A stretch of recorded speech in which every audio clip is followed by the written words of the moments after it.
much philosophy you guys want me to talk about on here, but just because God, I don't think that gets you to knowledge. So but because of presuppositionalism, I'm actually like an epistemological nihilist. I don't think that anybody can have knowledge, which might sound crazy on its face, but I have really good arguments to support that.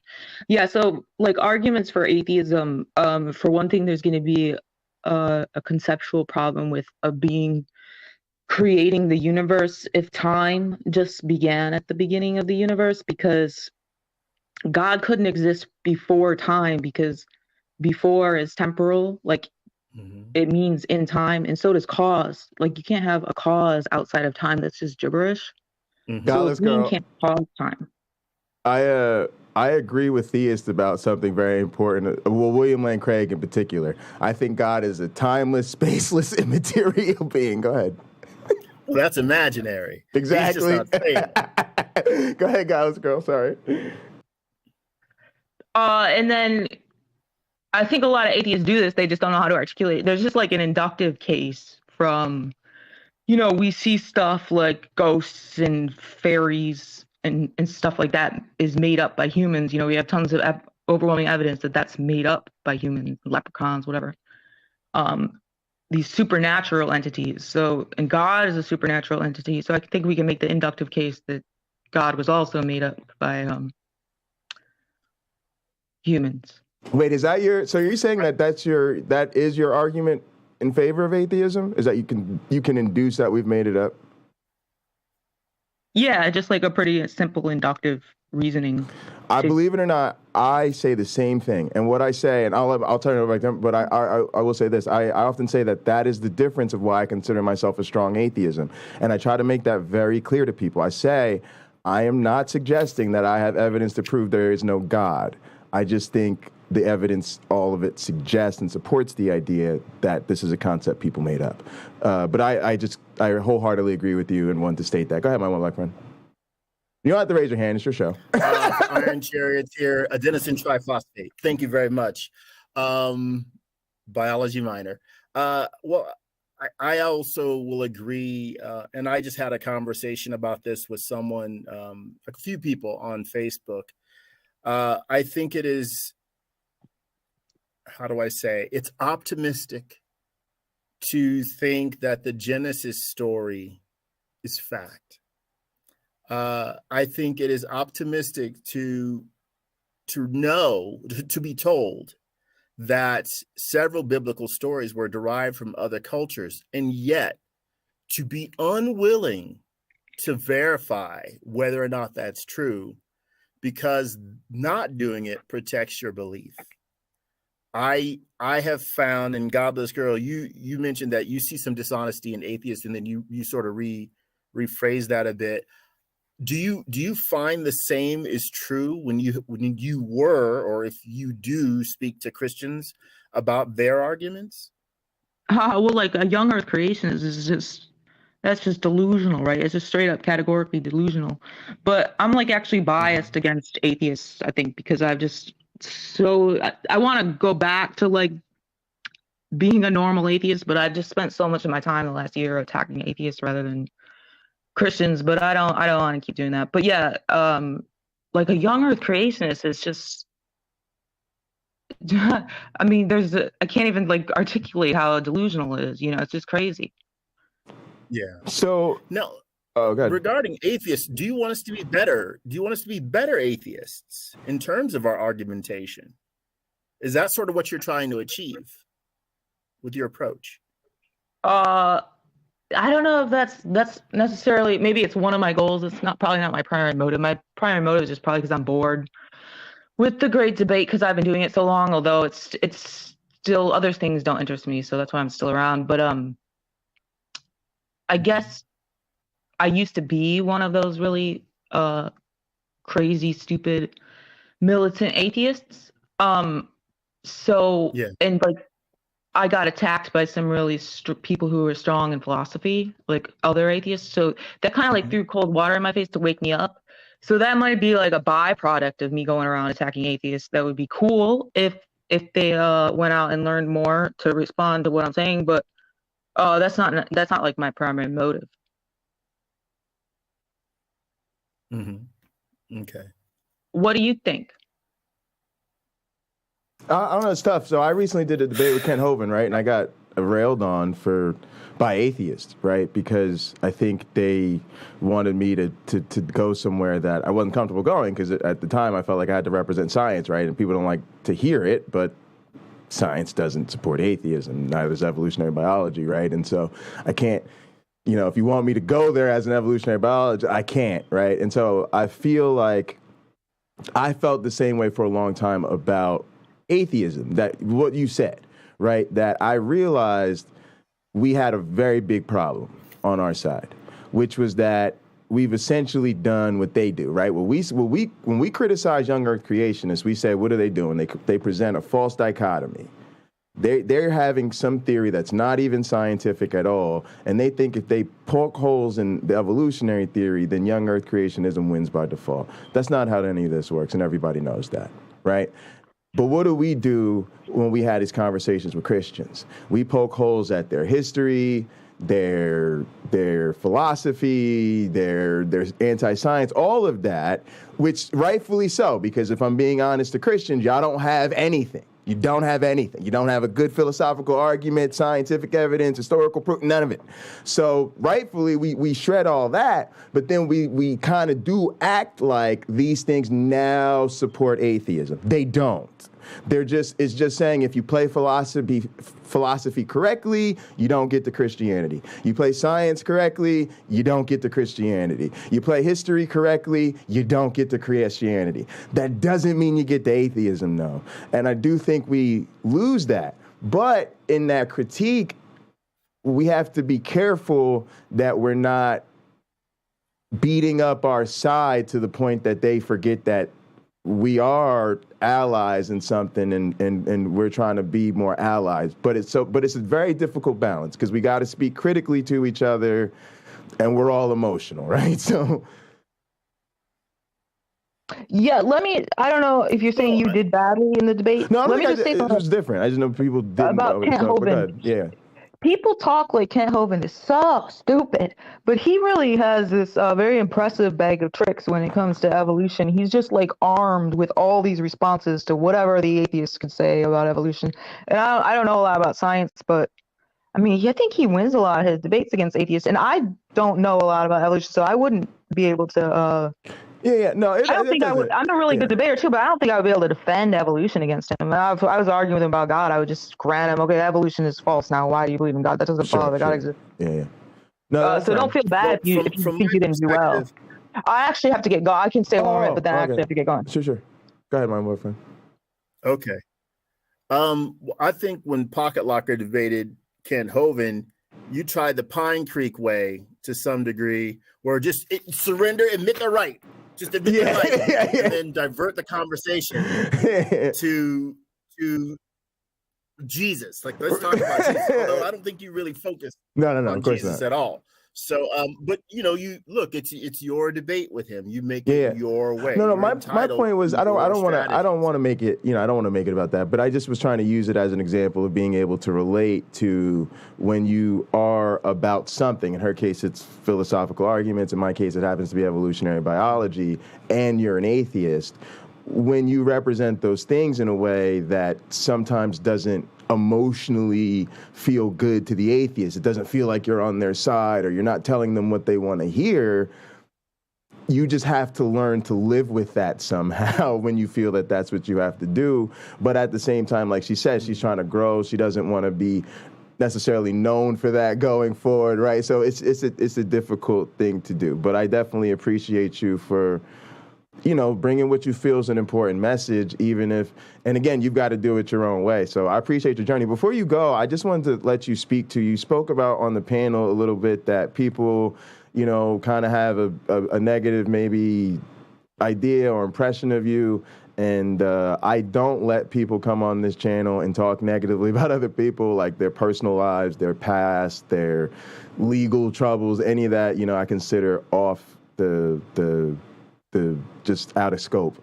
But I do love to let people come out here if they do want to share anything with people or open up to the audience or have a place to speak to things in the community that they want to address in the community. So you don't owe me an explanation about anything, but you did mention it. And if you want just a place where you're free to speak your mind, you can do so here.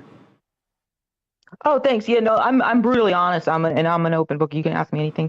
Yeah, I have like a really rocky past in real life and on the internet. And Sure. I think one of the things that makes me it's because I've always been brutally honest too. You know, like I brag about things other people just find atrocious, but I'm still godless girl. I'm still crazy, but I've really turned myself around in real life and on the internet. And don't do I used to be a really bad bully on the internet. Okay. You know, to the point where I should have been taken off the other internet just to like protect other people's well-being, because it was like really bad at one point. But yeah, I'm still crazy, but I've turned things around. I'm very different. I mean, you can just, if you watch my videos now versus my videos in the past, you could see how different I am. But thank you for asking me that. Okay, I'm gonna get going. I might stop by tomorrow. Appreciate you. And I don't shoot me an email too, and we'll set something up and get you scheduled. Okay. Appreciate you. Thank you so much. Bye.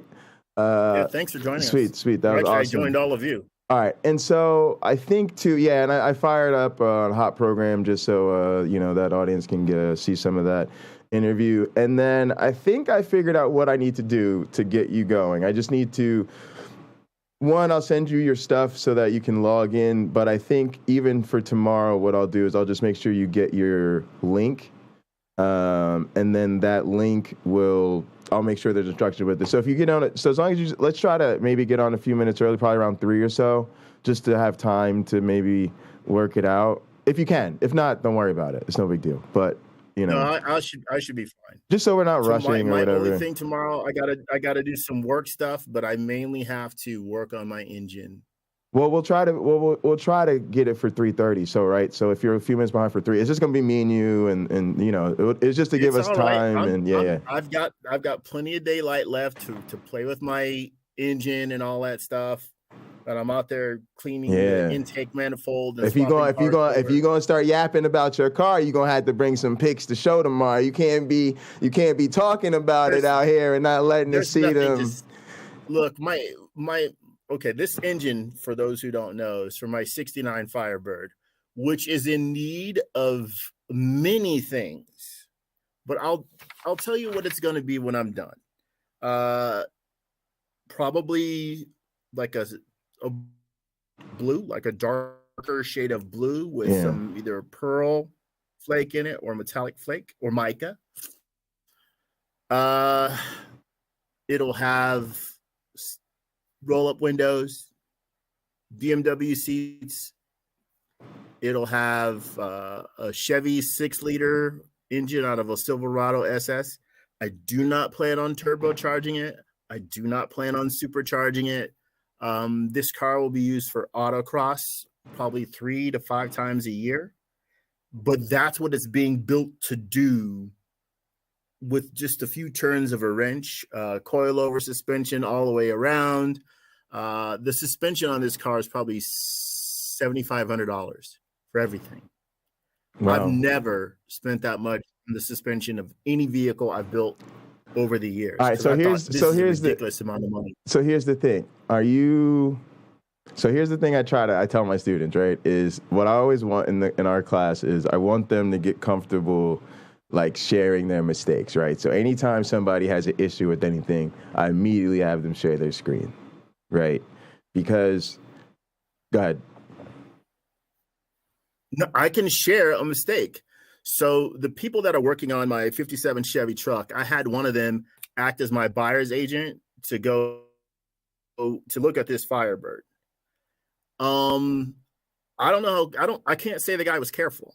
I can't say that because when he told me about it, well, it's just a Firebird. I'm like, but what's going on? I know it's just a Firebird, but what do I need to fix? What needs to get replaced? I'm looking at some pictures of a vehicle that is 1/3 of the way disassembled. Hang on one second. James, hop on, please. Go ahead. And now he freezes on me. I can't win, y'all. Okay. And now you're good. Yeah, You're back. You're back. You're back. By the way, I upgraded my internet. My internet is so fast. Is it? Okay. Oh yeah, it's that blazing should have been the fast, clue. man. So okay, folks, let me explain something. My brother wanted to buy a G-Wagon. He wanted to buy one. This is recent. Ooh, yeah. So he's going over. Ooh, I like your brother. You talk to him. I need to get with your brother. You ain't the one to he's one to host the show with, apparently. Huh? I said you're not the one to host the show with, apparently he is. No, I'm messing with you. No, he is, and he has even less time than I do to do this sort of thing. He's holding a lot of directions. So he wanted to buy this vehicle, but he didn't know which one. And he's telling me, okay, I want a minimum of a 2019. Maybe it's 2020. They made some design change that made the G-Wagon not handle like an old truck. Okay. So he wanted the comfort of that. He liked the Brabus look. He liked the AMG look, all this. He's gone over all this stuff with me. Sure. And he has a price that's set. And he's rich. So I tell him, you should change which years you have plugged in, because he didn't want to leave his price range. Sure. I said, you have to understand something. Wealthy people are generally the same, but there's this group of wealthy people who are more about experience than they are the stuff. They're called Europeans. That's who you need to buy your G-Wagon from. Some guy that wanted to have one just to have one, and now wants to get rid of it just to get rid of it. And now he just wants to get rid of it. Yeah. To take the next opportunity. Right. Yeah. The most proud. Why do I say this? This is exactly what my brother is doing. He wanted the experience of having this or that. Oh, sure. So now he's had his fun with it. He had Teslas. He sold both Teslas, and now there's a G-Wagon shaped hole in his garage. Right. Massive garage. Yeah. So I made the suggestion, take the years off. Yeah, and when he did that, he found one that was way above his price range. I said, I guarantee you that car is almost $20,000 cheaper than what you see there. Call the guy. And just offer the money right now. Deal. Yep, boom, done. I just wanted that. He wanted that. He wanted that driveway. The sale price was like $3,000 more than what my brother stated would be the lowest he'd be willing to get one at without thinking it was like trash or something. Right. What he then did, because he has endless money, he hired, at my suggestion, he hired a professional who inspects vehicles for people who are buying a car. Maybe they're too busy to go look at it. This guy's a professional. So the guy went to where the G-Wagon was, made a video. It was at a car dealership, because I told my brother, have it taken to a Mercedes dealership, pay for whatever the inspection is. I don't care if it's $1,000, $2,000, just pay it, because they're going to tell you what's wrong, and you can use that as a bargaining chip or walk away, So he did all that. He had the professional come out, $300. The guy looks it over. He makes a video, posts it, and my brother and whoever else can see it, where the guy's pointing out all the flaws in this G-Wagon. I had hoped that when the guy went to look at my Firebird, actually they brought it to him. When he looked at it, that he would do some work for the money I paid him. I paid him almost as much money as my brother paid a professional. Right. Who does it for a living. I did not want to pay extra for the Chick Magnet 2000. This is the Chick Magnet 2021. Iron Charioteer. So, and Carrion Chrysler, I want to encourage you. You can get your old Suburban from the late 60s or 70s. Very cheaply, quite often, less than $8,000. Just keep your eyes peeled and your money saved. I would say figure out what modifications you want to make to your Suburban, if any. Like a modern engine is going to do way better than your old engine. A modern engine installs about $5,000 if you hire out the work, and that can get you the cost of the engine too, depending on where you live.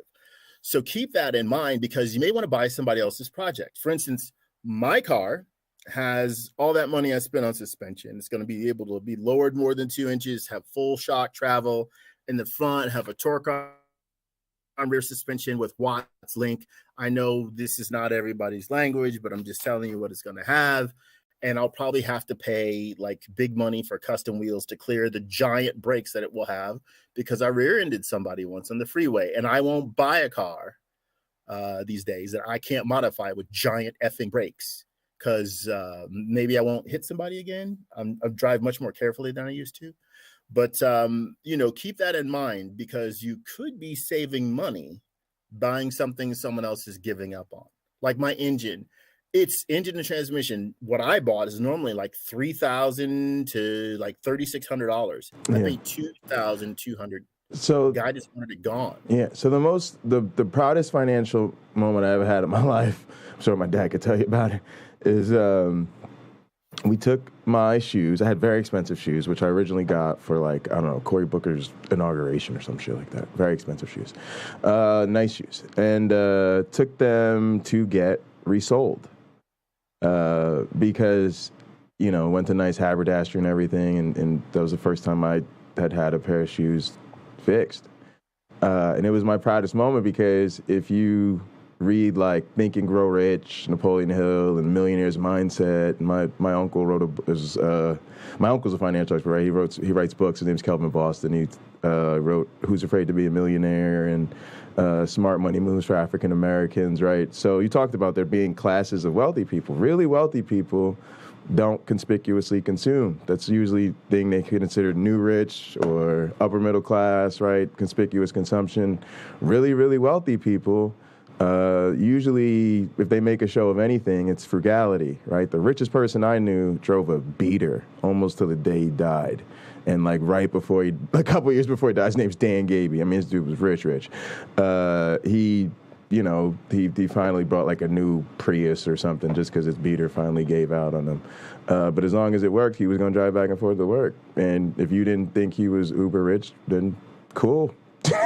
Right? But anyway, you'll read like that's what they do, right? They focus on their vacations. They live in modest homes relative to what they could really do if they don't spend all their money on their house, right? They don't, and they will have a pair of good shoes resold before they go out and buy a new pair. And so that was me feeling like I was growing up and maturing, and hey, I don't want to buy a new pair of shoes. I want to get these really nice shoes I have resold. And to me, it was like, you said, like you're just taking that maturity, really trying to think, trying to change the game a little bit, right? Like, yeah. Hi, James. Pocket Locker. I just want to tell you, my brother sends me his hand-me-down clothes. Yeah. Hand-me-down shoes. Hey, they nice. So, they probably nice.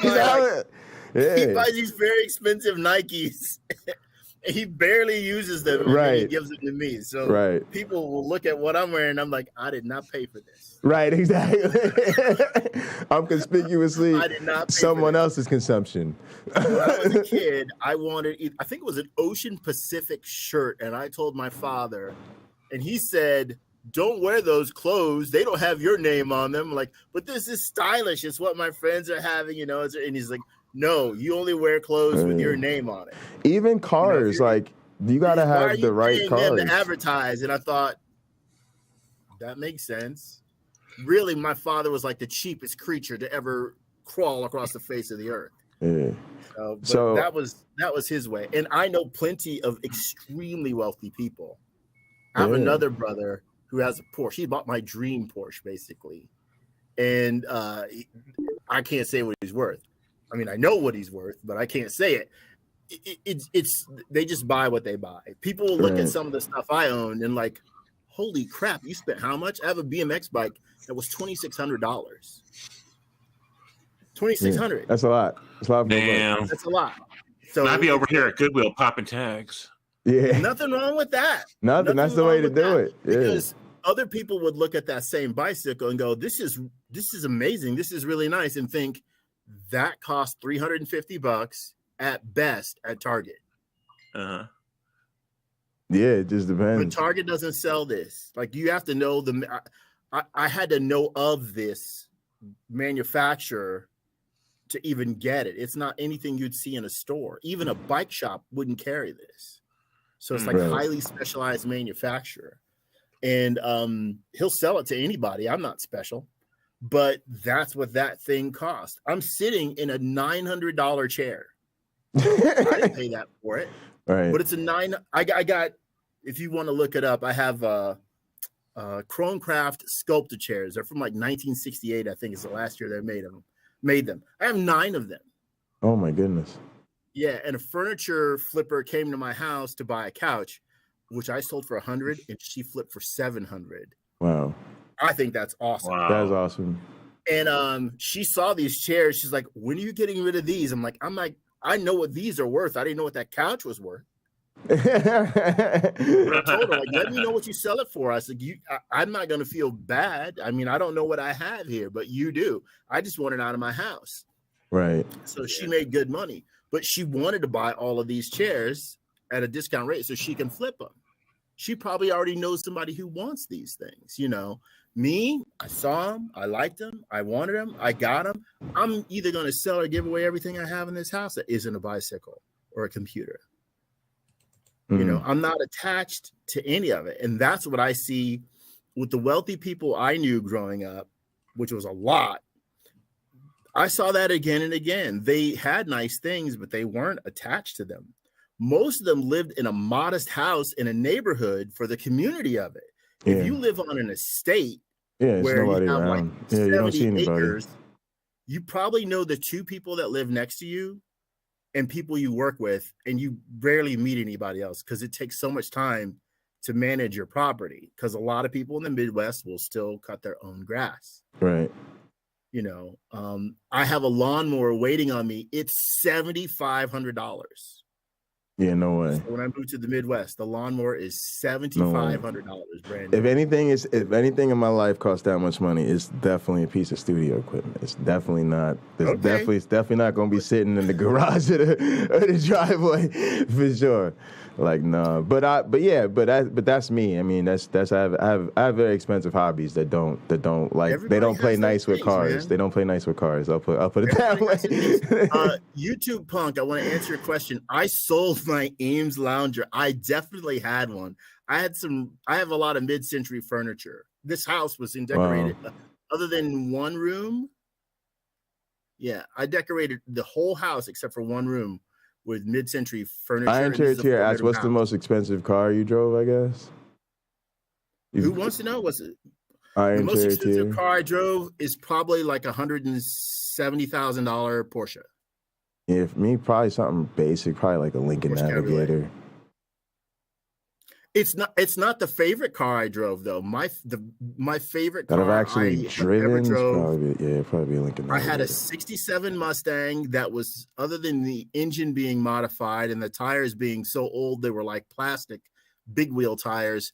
That was the most fun car I've ever driven, and it handled, compared to what I'm building and even compared to my Prius, the handling was garbage. But because it had manual steering, you felt what the car was doing. It was so much fun to drive around the twisty I've driven a car without power steering. Never again. No. Power steering is a deal breaker. I don't care if you give me a Model T retrofitted with power steering. I'm not even playing with you. Matter of fact, even with like my motorcycles, like I won't even buy an old motorcycle now because they have anti-lock brakes on them. Like, stop playing around. Like, there's just too much. Cameras had an 86 could Super. buy an anti-lock brake kit. You can. I looked into that for my car and my truck. It was like $7,500 to get a Bosch kit that you can just put on anything. And it's made for race cars. That's not too bad. Yeah, that's not too bad. You buy a Prius, it comes with that. You buy a used Prius from 2008, it'll have anti-lock brakes. Right. Yeah. So why couldn't Bosch get the price down? Yeah, exactly. So it's like $600. Oh, they could. Gladly give them the money. Yeah. YouTube Punks wants Porsche Comfort. I'll tell you that Porsche, it was white, or it is white with a red interior. It's so nice. I'm driving it, and my brother tells me I'm doing like 55. He goes, "You are aware this is a high performance vehicle." What I was saying, he said power steering. He said power steering is intuitive. Yeah, what I was saying is I won't go back to driving something without it. Even if the thing is really super cool. If it's going to sit in a museum and I just own it as a collector's piece, there's the thing. Like, even this belt, like This is not a collector's piece. This shit's on the shelf. And actually, because of that, I want to ruin its resale value, right? I want to take this I want to have the whole strap redone and customized, and then take these damn buttons off and put Velcro on it. Watch television, folks. Look at wrestling television, folks. You will notice most of the real belts have straps on them. I mean, Velcro straps on them. Why? They have Velcro here. And then this is decorative. That way the champion can just go like that. Usually sometimes there's a magnet in it and it snaps. It's way easier. This is a pain in the ass. And if I breathe wrong or push my stomach out, it will fall to the ground and crash. But it's meant to be worn. So sometimes something so I'm into belts, right? If you look into belt culture, belt collectors don't like belts with Velcro on it because they think it's all cool to look old school. But the real belt makers have gotten used to Velcro, and they're mostly pro Velcro. They're like, we don't care about the resale value. Like, this Velcro's so easy, y'all. I got to try this Velcro. So if I were collecting that title, it'd just keep the button box on it and sit on the shelf. But since I plan to wear it every day, so that's what I'm talking about. If somebody gave me a really fancy old car or something, and I was planning to just resell it to another collector, I wouldn't touch it because I know that you would be ruining the resale value. But if I plan to actually drive it, put power steering in it, it's going to need a modern radio. I'm sorry, some things are just non-negotiables when I'm out on the road, right? Yeah. Well, the $200 radio you get off of the touchscreen stereo you get off of eBay, for example, is better than most factory stereos. I'm putting one in my truck. I'm putting another one that's a different style. Yeah, they're nice. Yeah. It'll be as good as what I can get from Toyota. Right. Every bit for $200. It didn't used to be that way. By the way, YouTube Punk sent a link to a vehicle that is about, what's that, YouTube Punk? About $1.3 to $1.5 million for that Porsche Comfort that I didn't pay attention that it was a 959 at first. Yeah.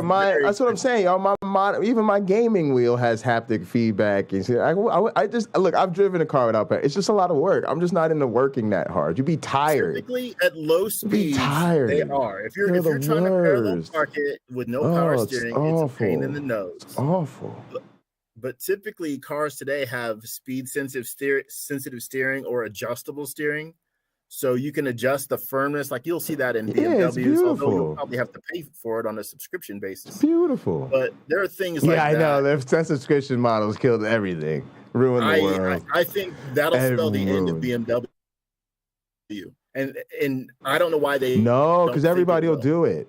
Everybody will do it. No, I don't think so. First of all, your first problem, like Adobe used to have this problem with hackers stealing their product. Right. This would have happened if Adobe would have sold you Photoshop for $100 instead of like $1,100 or whatever the hell it used to be. I had like a $800 Adobe suite on my Mac, on my iMac, and one day it auto updated and it wouldn't work anymore. The Adobe wouldn't work when I updated the operating system, or when it updated the operating system. Bro, you talking to an open source free software, bro? Okay. And I'm fine with all that. But to me, you got to be a pro, or you got to have money. And when people really need, these are now the tools of mass communication. So I didn't like Adobe then because their stuff was too expensive, and I don't like Adobe now because their subscription model. Matter of fact, I just wanted to use Adobe on a project because Rodrigo's learning Adobe, and I was like, whatever, like I'm down. I spend money on software, and I'm down to pay for tools. But Rob, my teaching mentor, was like, subscription service. Nope. So now we're doing, Affinity instead. So to me, it's like, it doesn't matter to me. Like, it's all in the game. But when I'm telling people who are just getting started, I always would rather people start with something free because by the time they even think about Adobe, they'll realize they don't need it because there won't be anything they can't do, right? But yeah, so I think the subscription models, and I think most of these companies are terrible. Like, I like Pro Tools, right? But the company that makes it, Avid, they're just a terrible company. I love my PlayStation. Sony is a terrible company, y'all. If you don't believe me, look at the camera. Look at the PlayStation camera port in the back of your PlayStation. Pull it out, look at it, and then stare at the connection. And then tell me what it looks like. You're going to go, oh, it's like a regular USB. No, it's not. They basically took a regular USB, Sony rigged it, so that only their camera works with it, right? They make proprietary ports, right? And they do the same thing with the power cord. It looks like a normal 3-pronged thing. No, they just gerrymander it, so now it works with their special little thing, and that's the only thing that can fit in there. That's called anti-consumer practice. But it's an anti-consumer practice, right? To build your stuff in a way that makes it doesn't work with other parts that are just part of the ecosystem. It's a pro-profit thing, and I apologize. Probably thought up by the marketing department, right? Seriously, which is a way to and then they had the authority to tell the engineers, hey, you know that engineering principle you guys normally live by, make things work together as easily as possible. Yeah, don't do that, right? And they had to say, and then the engineers had to go get paid to do engineering, basically. Well, look, I'd say engineering in modern American society is a little funny, because if you talk to the doers, not the engineers who design the stuff, or the designers, if a designer works with an engineer, like with a car, there's a person who makes the car beautiful. Then there's another person who says, okay, well, we'll figure out how to make this real. We'll figure out how to make, those are your engineers in the automotive world. But engineers often don't understand the process as well as the doers actually understand it. Like if you're installing an underground anode or something, like you're building a pipeline and you need to install an underground anode, the person who designs the anode probably has never been a welder to try to build one of those things. They may not really understand it, but that welder can tell them, here's everything wrong with your design, but don't worry, I know how to fix it. So if they ever walked out there to see this thing before it's buried fully, they just like, why is this so different than what I designed? Because what you designed doesn't work. This does. The same is for things on cars, all manner of things that we buy on a daily basis. They pretty much all can be better, but it's not as profitable to sell people the very best product. It's just not. Yeah. But when I make like these bicycles that I do, when I make these things, I use stainless steel, I use aluminum, and I use powder coating instead of paint. I basically try to make something that will last 100 years.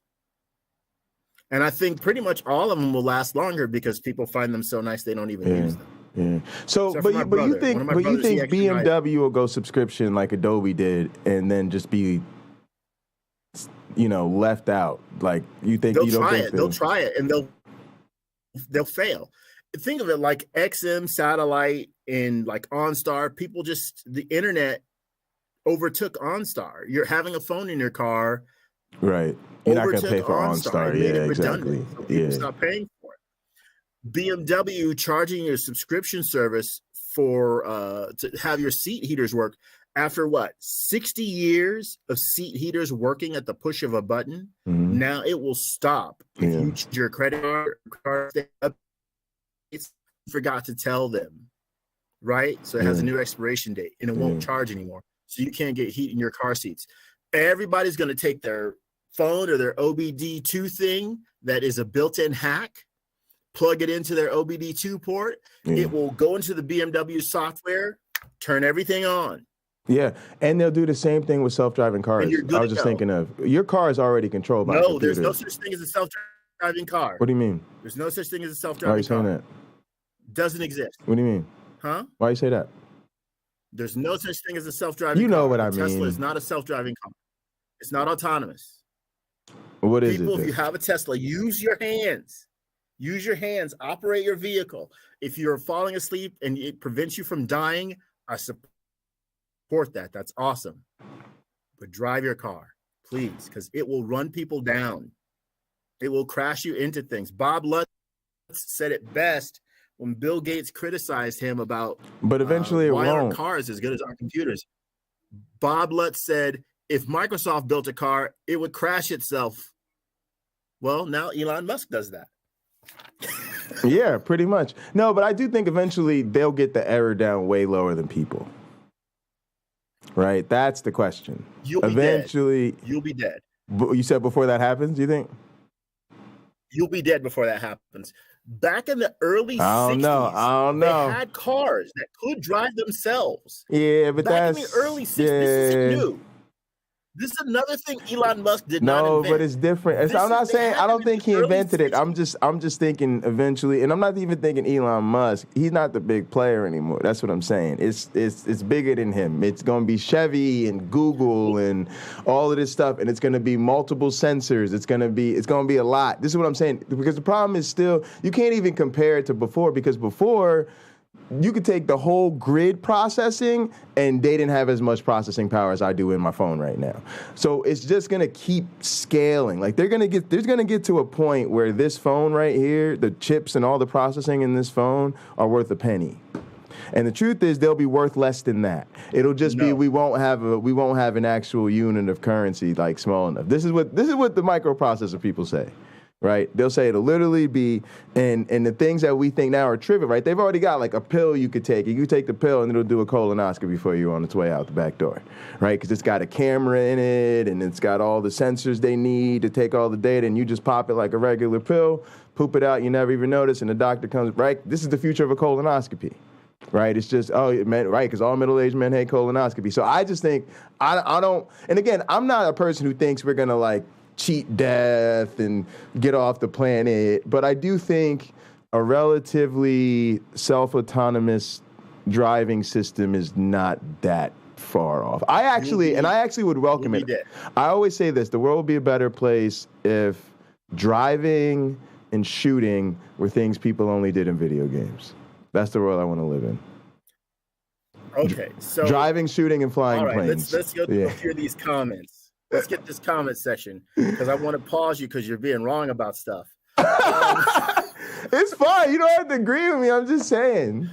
Yeah. What did I write? I told someone I wrote this. I shared something with Pocket Logger. I told someone to think for themselves. I hope I made the right decision. Yeah. Exactly. There you go. This is. I'm revisiting that. I'm able to recycle that comment. Okay, so Cameron, something to keep in mind, the way solar technology is currently, you can't put enough solar panels on your home to recharge your car. If your car has a 60 kilowatt battery, your home won't produce that in a day. So you'd have to still plug your car into the grid. Now, maybe in 20 years, they'll have the efficiency of solar panels so high, you'll be able to have 2 or 3 of them, and it will. But today, it won't. So you're still going to have an electric bill with that car. Now, with solar on your roof, and it replaces your electric bill, it displaces it, eliminates it, right? You now have enough money to easily charge that car and still spend less money than you did before, provided you can pay cash for the car and you can pay cash for the solar. If you finance your solar, you're paying the interest rates on that solar, which means the payoff period is even longer, right? It's not as immediate. You have to keep that in mind when you buy let's say a Tesla. I've done this math many times. I invite other people to do it. If you buy a Toyota Prius for $30,000 out the door, that's got some equipment on it. It's pretty nice, $30,000. And you compare that to buying a Tesla. A similar Tesla is going to be about $45,000. Think of it. You have $15,000 to spend on fuel. Okay. So I can get my calculator out here on my phone, the most useful app on my phone other than the phone part. You have $15,000. Let's say fuel is $5 a gallon. Okay. So divided by 5 is 3,000. That bought you 3,000. It's an average price. 3,000 gallons of fuel. If your Prius gets only 40 mpg, even though they're advertised to get over 50, if it only got 40 mpg times 40, that's 120,000 miles you could drive before it even breaks even on the price of the Tesla. They are not worth it. Yeah, I mean, I got no. I mean, But look. Not only do I you not won't own care this about thing in Teslas, 120,000 I miles. don't care about Tesla people, Huh? and I don't like Elon Musk. So I mean, I have no, like, to me, like, Elon Musk could literally vaporize right now, and I would feel nothing. But I don't think it'll be them. I don't even think it'll be a car company, and I don't even think it'll be like. I think it'll become. You know, it's a thing where I don't. In the future, I just think it's going to be really crazy.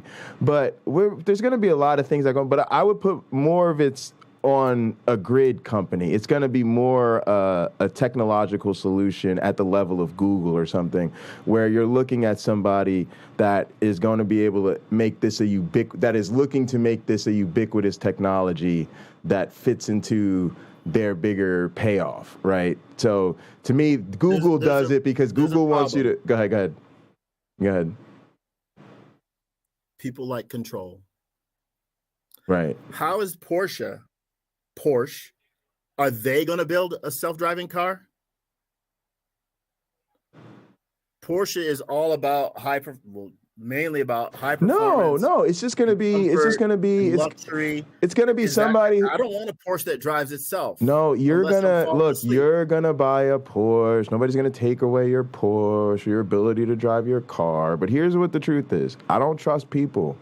People got a lot of this. They don't trust computers. I'm the opposite. I love working with the computer. When we work with the computer, when the computer blows up, when the computer crashes into something, we can fix the computer.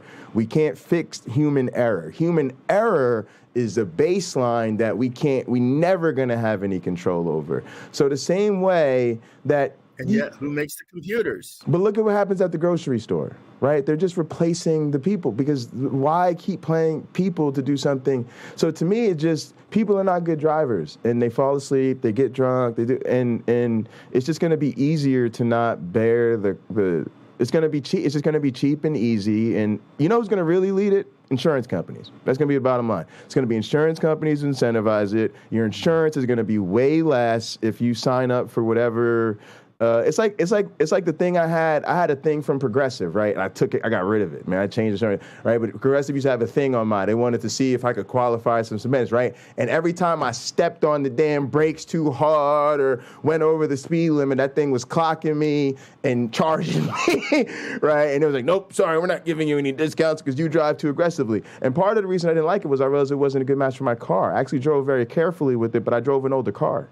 And so I realized it was just like I would do something because you could hear it when it would go off. It would like beep or something. And I realized this thing would be going. It don't realize I drive an old Jeep. Maybe my brakes ain't that good. I got to push them too hard or whatever.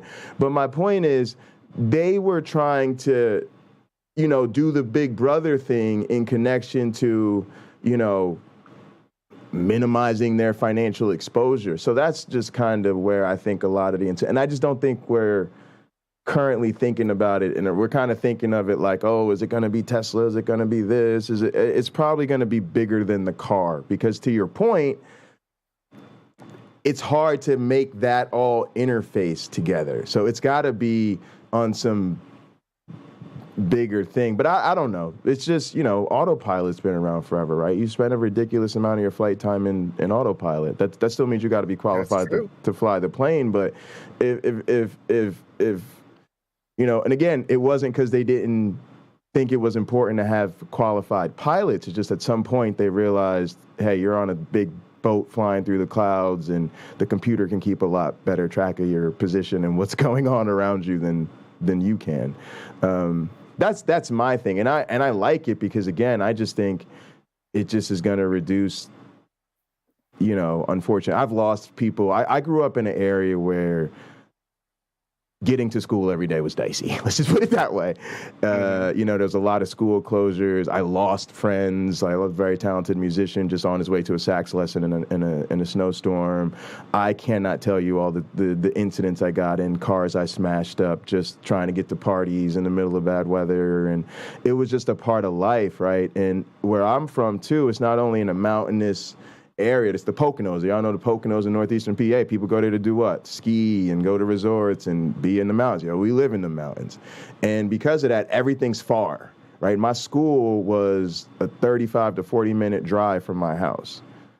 And it either meant taking serious back roads, which meant you're in the terrain, or Route 80, right? Which means you're on the biggest interstate highway, and you're 16, right? And you've got to get on Route 80, right? People always talk about merging. Nah, we do that every day, right? And so it just was real dicey. And so you're thinking in situations like that, you're keeping a lot of 16-year-olds safe. You're keeping a lot of people. You got an automated system that's just not going to let you do certain speeds. It's going to tell you you're in the wrong gear to be trying to get up this mountain right now. A lot of that is just, that's the perspective I look at it. It just becomes a financial thing. But I could be wrong. I could totally be wrong. There's a lot of things that I think that's the best part about being in science is that you recognize the future's undetermined. We don't know. Anybody that plans to know, I'm sure we're going to cure cancer in the next 5. No, you're not. Right? Yeah, I know some people who are related to oncologists, and those people the oncologists have worked very hard, and yet there's still problems they haven't overcome. I want to go through some of the comments. So Cameron is telling me I misunderstood him, and he'd be right. He's focusing on an Aptera.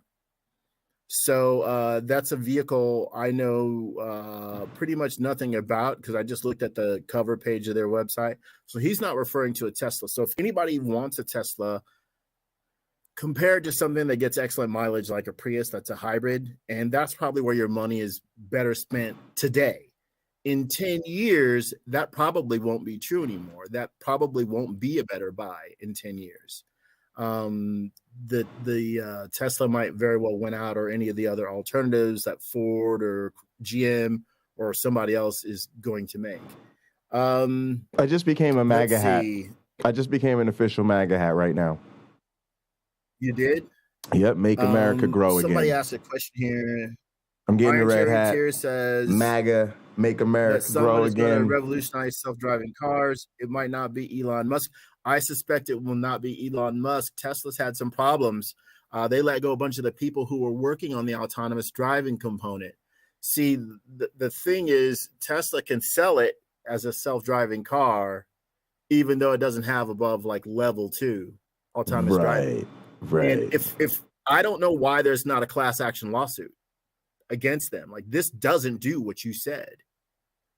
It does a decent job. Or maybe, there's a EULA that nobody has ever read except for like one lawyer with a podcast. So maybe it does exactly what they say within the limitations that they offer, and you still pay 10 grand for it or 5 grand or whatever it is.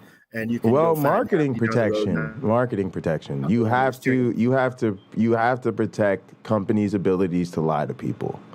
To suggest that companies can't lie to people to sell products is wholly un-American, my one black friend. If you want to get elected office in this country, my one black friend, make sure you never say what you did. No, I'm just kidding. But really, isn't that what it feels like we live through, right? Like, we live through the marketing nightmare, and it's like they won't even, like what you just said is so basic. You should not be able to sell something as a self-driving car if it cannot, in fact, drive itself. But as soon as you say that, there will be $1 million lobbyist up your butt. Like, what are you talking about? We have the freedom to tell people Tesla is their like, it's just so weird, man. Look at this video of a guy sitting in the back as the car goes down the freeway. Exactly. There you go. Take his car from him and give it to the police. Here's a new police car, and don't you do the same crap. Or it could actually transport the criminal to the jail. Well, anyway, because police spend a lot of time on posts. Now, here's the question. All right, would you feel... Okay, I got one for you, though. Do you think Elon Musk is... This is Iron Chariot here. Do you think Elon Musk is building the infrastructure of the future with his 60K satellites in space to give internet to the world? No. Facebook and other companies are doing this sort of thing. The fact is going to be that you'll get satellites, have fewer satellites that can do it better. I think what we see in Elon Musk, Thunderfoot has been extremely critical of him, as have, EEV blogs. And there's another channel that I can't recall right now, but if you type in Elon Musk debunked, you're going to find a series of people giving you the rest of the story. about Elon Musk and his business practices. We can look at things like the Tesla Semi and Tesla Cybertruck, how he promises these things are coming, right? It'll be here in 2 years. It'll be here in 3 years, what have you. And you don't see these products. Things that were announced in 2019, 2018, 2017, these things aren't all happening. Yes, Iron Charioteer, you can have a Falcon 9 rocket that has a bunch of Russian rocket engines that I think they still can't buy those right now because of the war and all the sanctions against Russia. But you can have a successful product like that. You can have a successful product like the Tesla cars. That doesn't mean that you can fulfill every promise. And I guess it's not a problem because he's making money hand over fist, even though there are quality issues with those cars. My brother had to send one. I think he only sent one of his Teslas back to fix the paint, to fix fitment issues. This is very common in the Tesla world. They don't have the quality control that General Motors or Ford or even Stellantis do, or Volkswagen. They don't have that quality control. Because those are major players in the auto industry, dealing at a different scale. Again, but look, Tesla is worth more than all those companies. That's ridiculous. It's based on the fact that Tesla is lucky enough to have Elon Musk, who builds a mythos. Right. So he essentially is their chief marketing officer of their company. And the value of that company waxes and wanes with his behavior to some degree, right? They control a small percent of the market, and yet they're worth more than all the other companies in their industry. How can it be? Ferrari makes something like $68,000 per car. Per car. How come everybody isn't using the Ferrari model? They're too expensive. But the people who own Ferrari, we make enough for us. We don't have to complain. We put out the best product we can. Technologically advanced, gorgeous looking, fun to drive, and aspirational for those who can afford it and those who can't. They're doing a remarkable job at Ferrari. I'd like a 355 myself. That's an old one. But, I think Tesla definitely plays a part in that it made everybody else who was being lazy get off their butts. And that's I can thank Elon Musk for that. Let's see. I don't want to make this all about Iron Charioteer, but Iron Charioteer asked good questions. Carrie Ann Chrysler Hubby said 1938 Olds coupe. Does it run? Would have to ask him. Okay. She's talking about a car, maybe a 36, so she clarified that. YouTube Punk, everyone using SD cards, and Sony uses those Magic Gate cards charged up the wazoo. Yeah. Only he didn't say wazoo. These proprietary technologies make these companies a lot of money, but there's always some company that makes generally some company making an adapter. And if they do it right, they have to license the technology from people like Sony if they can't change enough to get a patent on it of their own. So that makes it unique. YouTube Punk asked, go on about BMW. Well, sure. In the 80s and even the 90s, you could get a BMW that was an excellent car. But when somebody told BMW that you can make a radiator out of plastic, they got real happy about that. And a lot of their parts under the hood don't withstand the test of time. Why? Because they're made out of plastic. They're inferior. Plastic going through a lot of heat cycles, actually, it degrades over time. I'm working with an intake manifold, two of them, an old one with a big old crack in it and a new one, and I'm swapping the parts over onto the new one. Well, this is inexpensive for General Motors to manufacture, but it's not going to be around in 100 years. It's not going to be one piece in 100 years. If it gets hit, it's going to break, like my old one is broken. Granted, it's generally safe where you put it, but if it's in the middle of a repair or something and it gets knocked over, it's not like cast aluminum where it'll make a bunch of noise and everybody will look at you. Just pieces will come flying off and now you have to replace it with a different one. So you're going to see problems like that when manufacturers choose less expensive materials to make their vehicles, not just BMW, everybody. Lots of manufacturers do this. There used to be cars designed so that the owner could work on them and that you wouldn't have to go into the dealership for things. You may remember the movie Who Killed the Electric Car? That is largely about the EV1 that General Motors built. Well, now they're circling back and they're building EVs again. But that movie points out the fact that electric vehicles have lower maintenance costs. That means they're less profitable because you're not endlessly selling parts for this and for that. I've given thought to, after I sell this house and I moved back to Indiana, that I start a manufacturing company and we make stuff that replaces the stuff in your nice luxury car with stuff that doesn't break. Right. You got a switch, your wiring harness is perfect, but that switch is garbage. Let me sell you a $35 switch, which is less than your factory switch, but is not going to break. Right. It'll last you 50 years minimally. Yeah, I mean that's what we do. I wanted to make Land Rover, Land Rovers it was just better than what it came with. But if you got $130,000 to spend on a Range Rover, you can buy my stuff. Yeah, exactly. But your dealership would never put it on there from the sales floor because, no, that gets rid of business for us. And that's what all these things are meant to do now. It feels like things are sold to just, hold you over till they release the next one rather than actually give you something that's going to work. And then, of course, they're withholding features 3 years down the line just to make sure that you'll want the next one instead of the one you just bought. That's been true. That's been true for a very long time. Cars in the 30s had disc brakes. They had disc brakes in the 30s. It didn't become mandatory to put front disc brakes on the car to 1970 or 1972, something like that. It was a superior technology for cars, not for necessarily big trucks. So why wasn't it hey, this can save lives? Why wasn't it just an idea that was immediately put into effect? Anti-lock brakes, they were around for a long time before they became mandatory. Airbags, they were around for a while before they became mandatory. Mercedes pioneered some technologies that ends up being in almost every car. Iron Charioteer says electric is faster than gas cars. That's true for the most part, or often it's true. Do you think EV battery technology is evolving, and will people adopt it once it becomes feasible?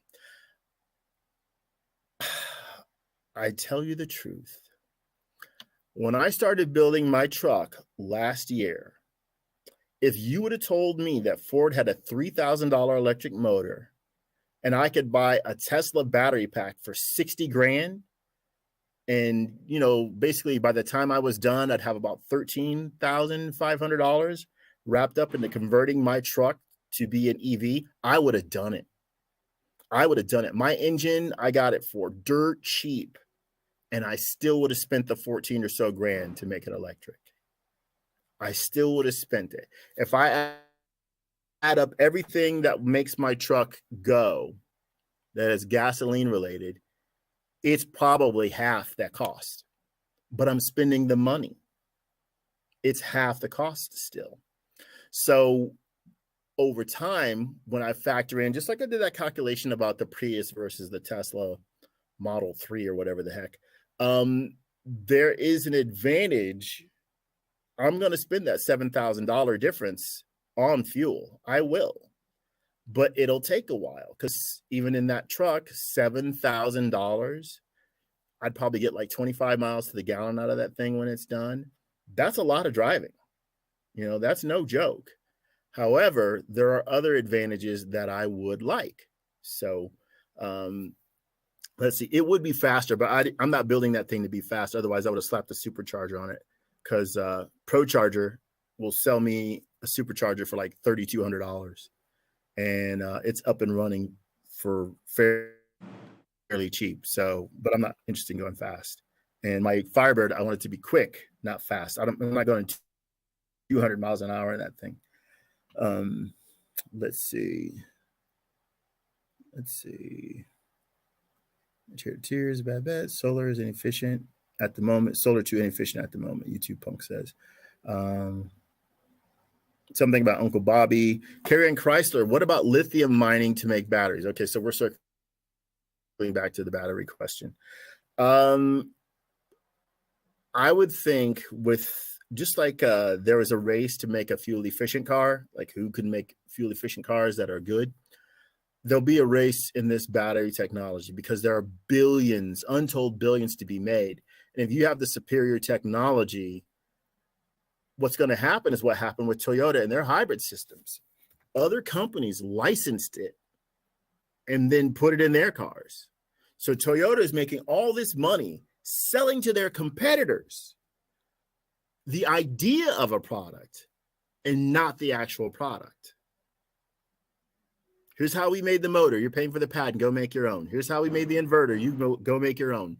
They're making money off that as intellectual property.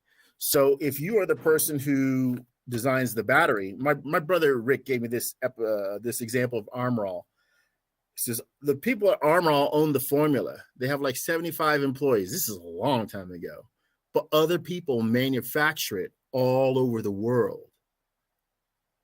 And they just essentially they're at the top of the pyramid, if you will. It's not a pyramid scheme, but other people do the manufacturing. They don't.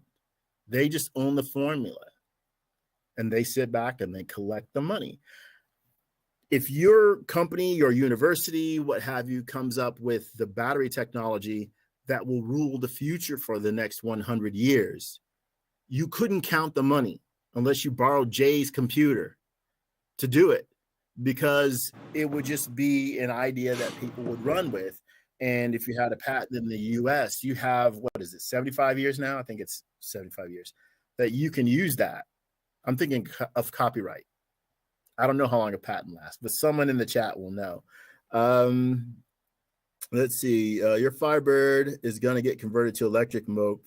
The times they are changing fast. Very clever. Look, I'm working on a greasy motor. Well, it's not. I spent like 14 hours cleaning it. But the engine I have was greasy. The intake manifolds I have, they're both greasy. And I have to take my time, transfer all these things over.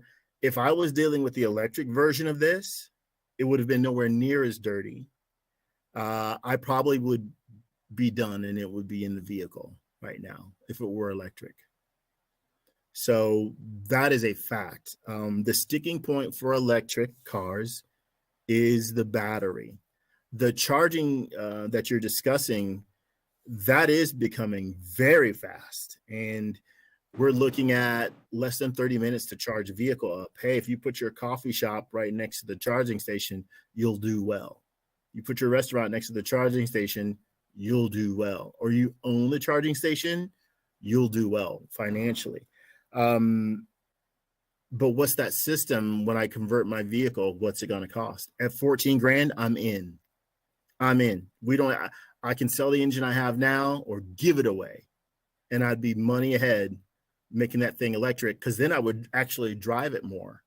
And I guess a piece of financial advice for Pocket Locker and our viewers. Wow, I've talked for so long. I got one more thing for you to do before you leave. But go ahead. I don't want to interrupt you. But can I give this financial advice real quick? Oh, you got as much time as you want. Yeah, you're good. No, I got to get back outside. I'm losing daylight here. I got about 2 more hours of daylight. I'm coming up on a meal time. I have to eat something. So I want you to be willing to consider what I'm about to say for your own life. Oh, is fusion off the table? I don't know. You got to ask Thunderfoot that one. My daily driver is a 2008 Prius. I bought it 6 years ago. I've put over 100 and some odd thousand miles on it in that time commuting. And when people ask me, because they see it has body damage, somebody backed into it. It was a salvage vehicle when I bought it for like $4,000 all that time ago, and it's worth every penny. People ask me like, well, you can afford it. Why don't you get a newer car? And there's plenty of things I'd like. If I were to buy a new car tomorrow, it would be a Camry hybrid, the lower price one with the skinny wheels to get the better MPG. I would buy that. About $32,000 with all the stuff I'd put on it. About $32,000 at best, including tax. When I drive my Prius, which I just spent $630 on tires yesterday, when I drive my Prius, the difference between my Prius and the new Camry is my Prius smells like burritos, farts, and hamburgers and French fries. The Camry would eventually, but it wouldn't come that way. There is an appreciable difference in MPG because my battery is old in my Prius. It'd be about $2,000 to replace it. Let's assume I never do. My Prius is basically a $32,000 car. As long as I don't buy a $32,000 car, because the new car performs the exact same function a little bit better than what I have. And the little bit better isn't worth the debt. Typically, as a guy who's almost died a few times in his life, I've been on death's door, a little bit better is worth considering, but not when you got to get a loan and it's just a car. You're saying the advice is avoid new cars. If you don't need it. Yeah, that's easy for me. I know. Yeah, I won't even think about buying a new car. When I get married, my fiance doesn't know how to drive.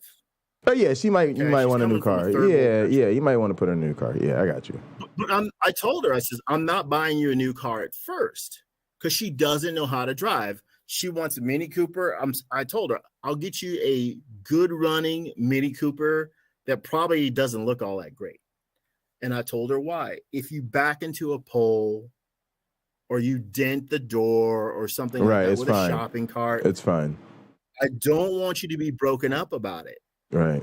When you learn to drive and you're comfortable driving, I'll buy you whatever you want. Not a Mercedes. I'll buy you whatever, unless it's old, like 60s or 80s. But I told her, you can get a new car at that point where you're that comfortable with it.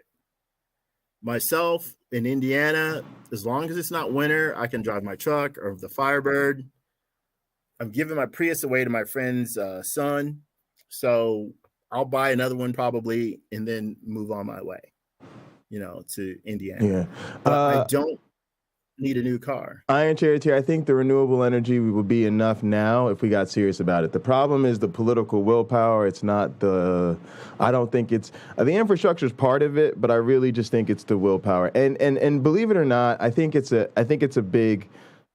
misconception even about how easy it is to get there. It's just about overcoming some of the regulatory hurdles that make it easier for these businesses to transition. I'll give you a sort of preview of what I'm talking about.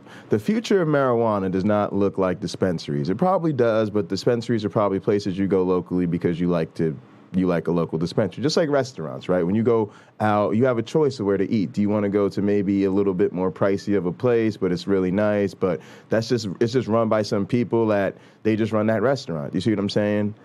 But that doesn't compete with, say, a Bonefish Grill or a Mitchell's Fish Market or something like that, or, where they could afford to just be all over the place, right?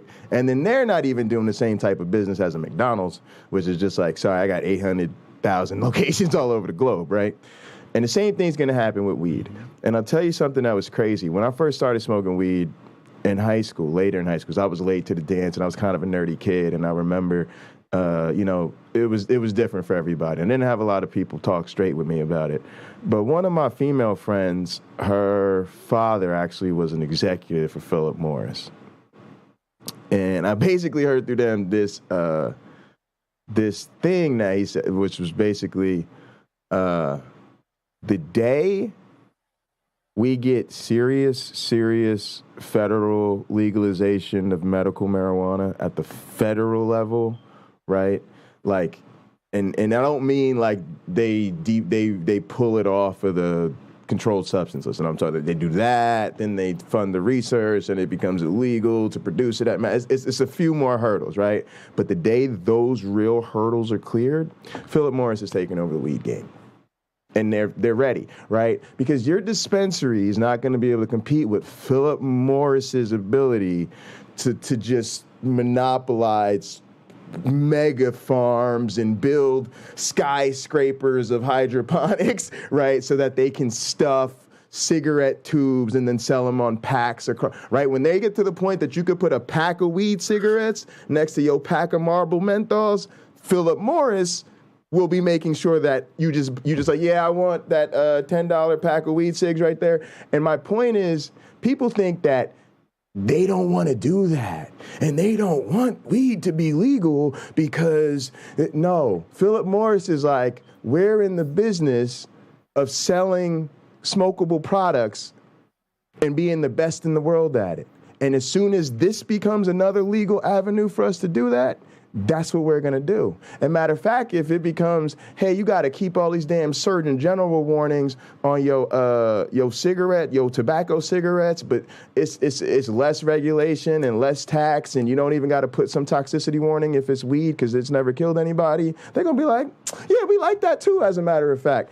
And so don't think that these companies are going away. What's going to happen is Shell and Exxon and Mobil, right, are going to be buying up charging stations. And you're going to pull up the hybrid point, you're going to pull up to the gas station, and it's going to be a charging station right next to it on the plaza, right? They need to survive, exactly. And when eventually we squeeze enough money out of these folks that fossil fuels is no longer the way to go, they're not going to fold their tents and go home. They're just going to become the biggest, cheapest, largest to scale, renewable energy producers that they can be, because they're not going to want to. So when that starts to happen, all of a sudden y'all will realize we got some might and some infrastructure ability that we just don't have right now, because it's really the lobbyists that are holding us up, even more so than these big companies. But that's just my take on it. Oh, well, the marketing is a funny thing to study. One of the things that we learned when I was in college is one of our teachers says, where do you think these automotive companies stick their money? Because they invest some of their profits. They don't always make a new product with it. They'll invest. And I said, I have no idea. Where do you think insurance companies invest some of their profits? I'm like, I just don't know. Well, as was explained to us, the automotive companies, because they sell you a car that runs on gas, they buy stock in oil companies that sell gasoline. Yeah, there you go. There you go. So they know you can't operate their vehicle without that product. So they'll earn money along with that. Whenever. Yeah, and so what you're saying is, as soon as they'll start switching their more and more gasoline, and people kept buying them in record numbers, they were so happy. Like, oh my gosh, who would have thought? People don't care that they're getting 11 miles a gallon or 10 miles a gallon, and they have a vehicle that takes $200 to fill up, and they're doing it. They're just doing it. Right. They had to be thrilled. Insurance companies, same thing. And they buy what? Stock in automotive manufacturers. Why? Because they get a large portion of their profits from those people. They push the safety. It saves your life, but it does a second thing. It makes them have to buy another car. Because it's so much, it destroys the car you have. Right. So great. They're making money on both ends, because not enough people crash cars for it to be unprofitable to sell insurance. And they're making money off the automotive manufacturer stock price going up, because they have to replace your car. They don't worry about it. Yeah, and that's what I'm saying. They'll do the same thing. They can have a bad year, but they'll never have a bad decade. And if it goes to renewable, they'll just do the same thing. They'll be buying all the renewable stocks, right? They'll be pushing the renewable energy, lobbyist and cartel, right? It'll just, the same people will just say there's a new game. The game is changing. We're gonna change with it. If you're them, if you're State Farm Insurance, okay, yeah, and it was talked about who's got the hot battery technology, or do we think it'll advance? If you're State Farm, you buy stock in that company. when it's still small. And then you tell your members, if you buy one of these green cars and you give them a list, we'll give you a discount. They're essentially stuffing the money back into their own pockets. Exactly. You're going to have that car 10 years. Right. Before you get rid of it. Right. Yeah. They don't mind giving you a discount. They're already making money off you. Your discount will go away inside of a year and a half, and you'll be paying what you used to. Yeah. And they will have made money off you twice. Yeah. And got new customers even. Yeah, it's super interesting how all this works. It's fun, but all I was thinking is this: there's a little bit of opportunity for us to change the world in here too, because unfortunately, sometimes these companies then use virtue signaling. Right? Like you see a lot of them now pushing their electric cars and by this, we're going to be and why are they doing that? They're not doing it because they're great people or they've had a change of heart. They're doing it because they're going, hey, people's really negative impression of our business is starting to affect our bottom line. Right? And so now they're like, again, the marketing guys got on and they're like, well, hey, what if we presented ourselves as really excited about the future of electric cars? Yeah, people like that, right? And what did we do that with? We did that with George Floyd's murder.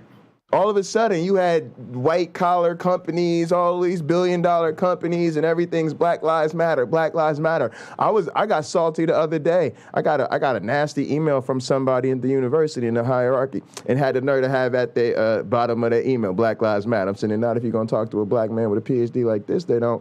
But the point is, that just became such a thing that everybody had to do to be seen as even socially responsible enough to do business with, right? And it's not even true, right? Like, I got to be honest with you. If I'm walking down the street to buy a cup of coffee, I really don't need them to have a Black Lives Matter sign in the window. Like, I'm going to just go get myself a cup of coffee and not even notice that they didn't have a Black Lives Matter sign in the door, right?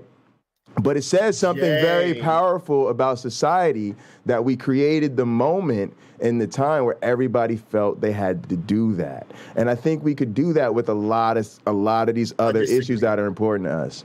Okay, go ahead. There's something else at hand. I think everybody here listening has experienced something known as a feedback loop. We see it on like Pine Creek when people call in and they have their browser window open and they say, I can hear myself. Why do I hear myself? And then you hear the echo of what that person just said. And then you hear the echo of what Pine Creek said. Right. Because why? The information is feeding itself back into the system, coming back around again and again and again. This is what's happening socially. The examples I gave are those companies investing in themselves, essentially, by investing in a product that their product uses. It's a feedback loop. They're essentially lining their own pockets. Things like the Black Lives Matter movement are part of that. When you can get enough people in society behind it, this thing starts to sustain itself and become its own thing.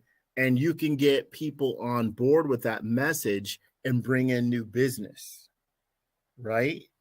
And that new business, people maybe who have never used your product are now lining your pockets. And if what you have is good, they'll come back.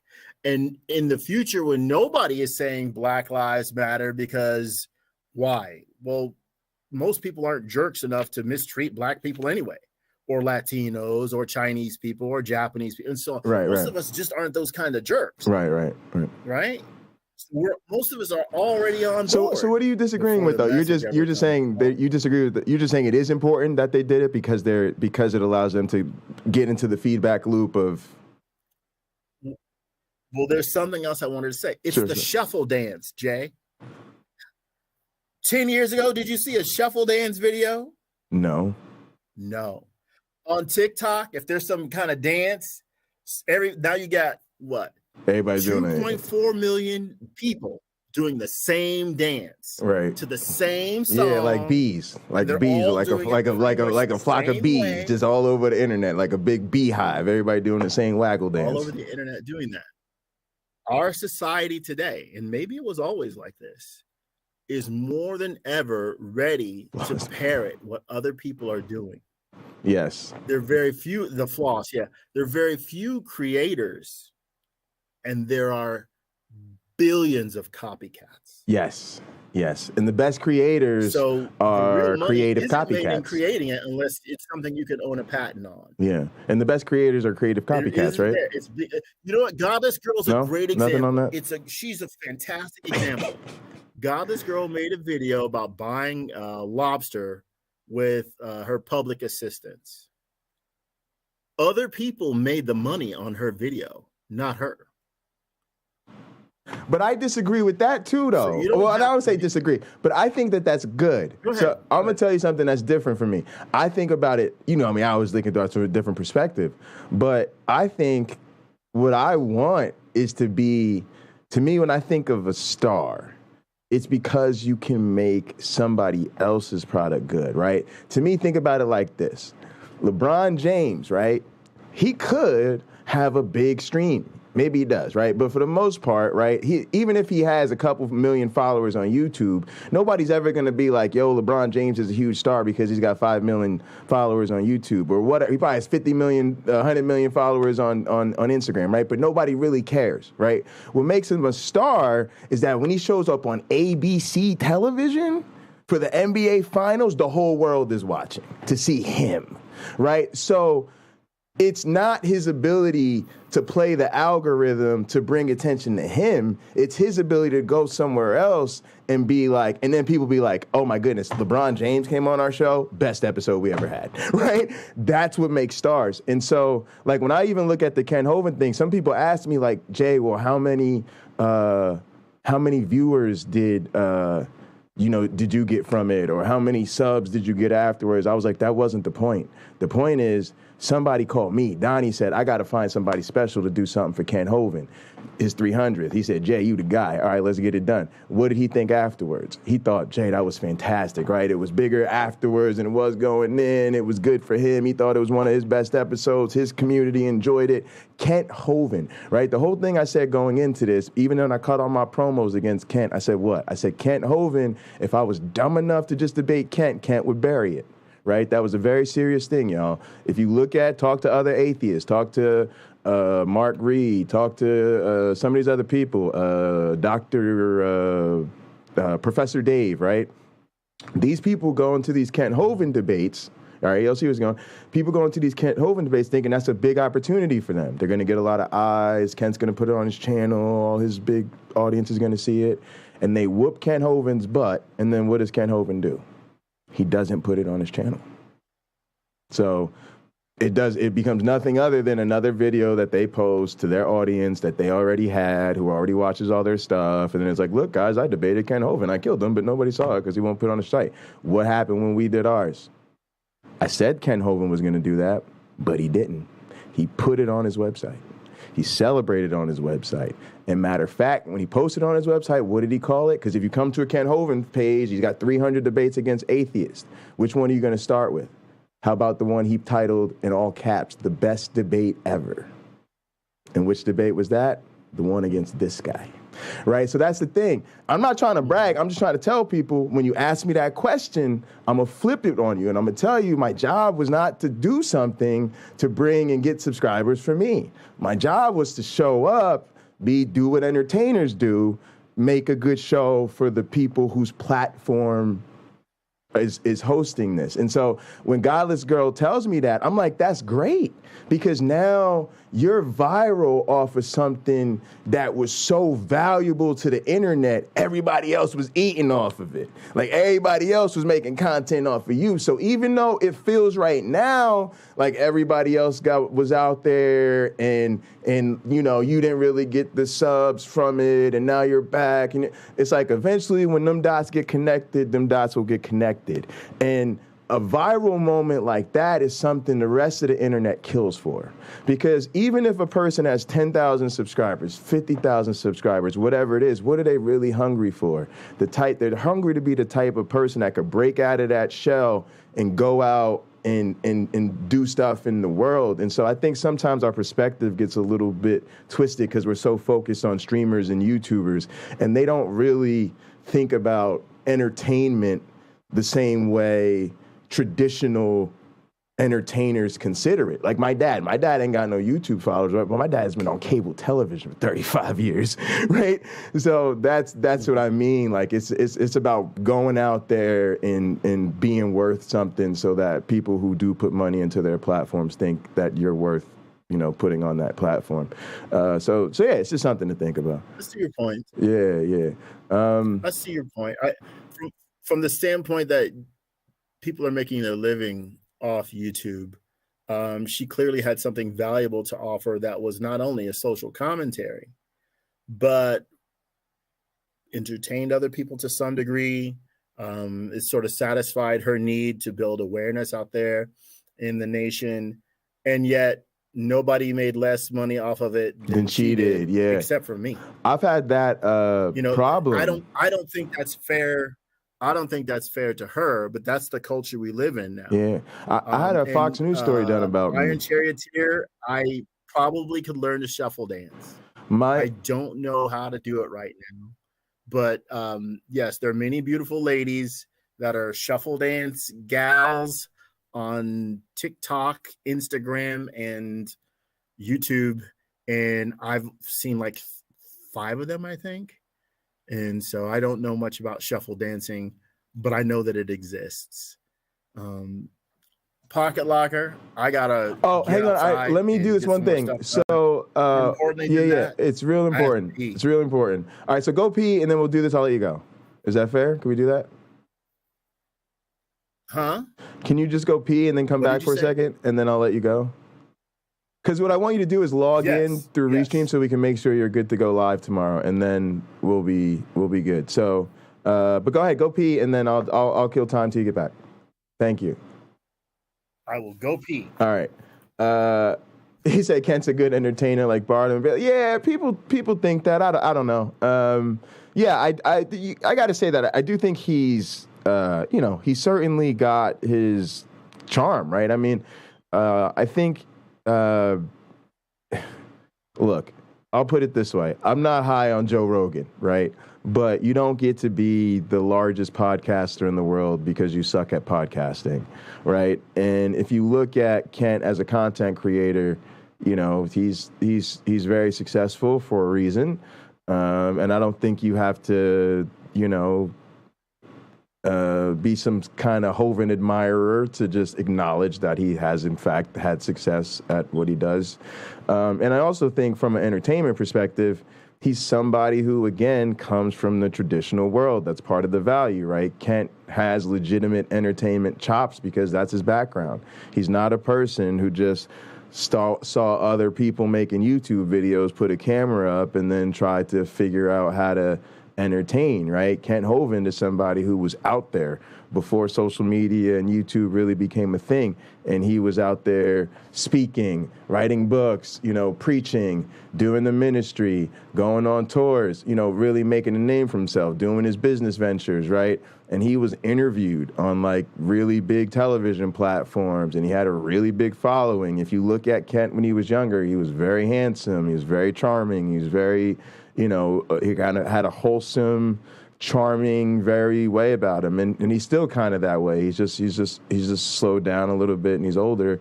But if you really look at some of like his older TV appearances and stuff, it's not hard to figure out why people were drawn to this person. He reminds you of any very charismatic, attractive preacher with an attractive vibe and an attractive message. My one black friend. All right, so here's the thing. So you should be able to log in through Restream, but actually as an admin. And the reason, if we do it this way, it'll just be easier and you won't have to do this every single week. The other way, you have to add it every time. And so I don't really like doing that for co-host because it just becomes redundant work that they have to do every week instead of just doing it once and then never having to worry about it again. So what we kind of need you to probably do, and you might have to share my screen just so I see what you see, but I think you want to basically log into restream.com or something. And then try to... I just clicked on what I normally click on. Yeah, so don't do that. Don't do that because that'll bring you in as a guest. So you actually want to try to log in. And I'm also getting a feedback. Oh, it says Are you channels still getting the one. feedback? Yeah. Yeah. Maybe because you don't have your headphones on? Let's take care of that. Yeah, usually I don't have I like apologize, everyone. No, it's no big deal. This is an unscheduled, behind the scenes. This is what people want to see. Okay, so here's where I was going with the picture thing with your car, right? My cousin OG Roddy, I said about sharing mistakes, and I love our conversations. They just go all over the place just because we're friends. They should do that. But what he basically said to me, he said, Jay, people don't just want to see Superman. The fans will love this. The fans are big OG Roddy fans. My cousin. He said the fans don't want to just see Superman. They don't even want to know that you're really Clark Kent. They want to see you go in the booth, put on the suit, and they want to watch the transformation. So, you could go into your garage, tell us your vision, and then come out and show us your cool hot rod. But, I think our community wants to see the transformation. They want to see you go into the booth and, do all the parts and photo journal, the whole thing. That way they feel invested in all of the work you put into the project. And that's the difference, right? Is the people who just say, ta-da, and then there's a thing. And people love that. Don't get me wrong. They go, oh my God, that's a cool looking thing you just made. But they really love to watch you build it. Yeah, that's what they're doing now. Keep that in mind. Yeah, they're watching now. That in mind. They're watching the hot program sausage. All right, so you shared your screen. All right, so let's pull that up. Mm-hmm. And let me see. Look at that, infinity. All right, let me actually make your screen full screen just so I can see it easier. I'll pull the chat off the screen. Wow, I'm part of a tutorial. Yes. Part of a tutorial. Look at me. There you go. All right, so it says you have added channels. My one black friend, one of 3 active. And where did you go to add that? It says offline. I added this in when I was talking to you. So the other link, I clicked to be a guest. That was different. You didn't do that. Okay. All right. And it says you're offline. Now, let me see something. That might be because I'm live currently, and then I would have to add it to the current broadcast. So let me see if that's what's in fact going on. Edit destinations.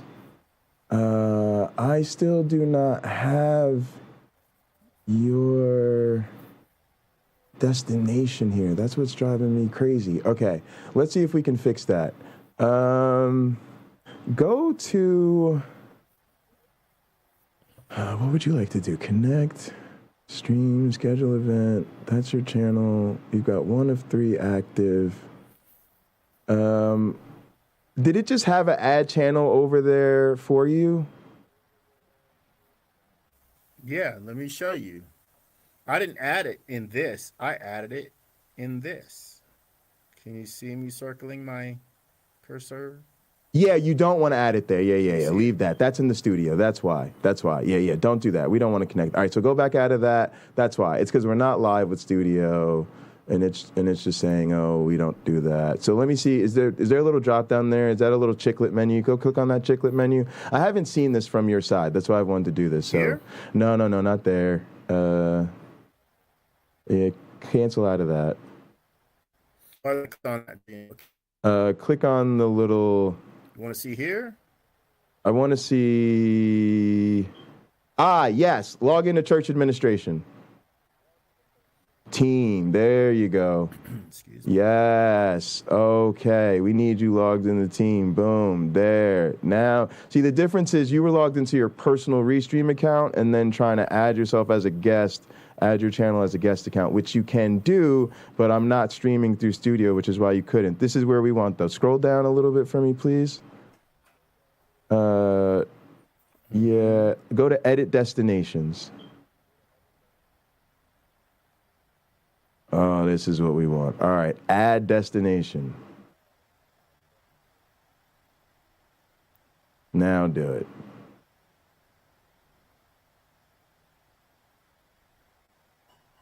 Yep, go ahead. Yep, connect YouTube.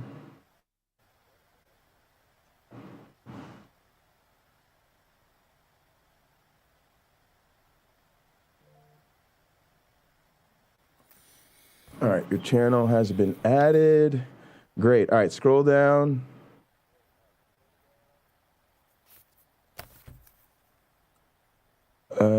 Scroll up. Where's your channel?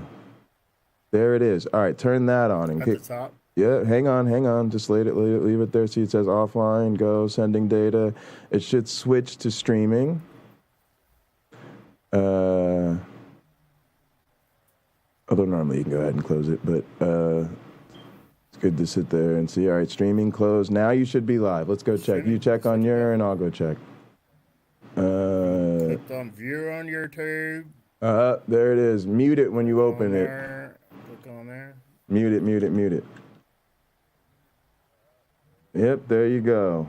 Now you're live, I think. All right, so we're gonna check a couple more things, and then we'll do it live. James Apperson said today. James Apperson is live, y'all. If I want to check out James, James is doing something called Today in YouTube, a recap, which is pretty much what I planned on doing tonight.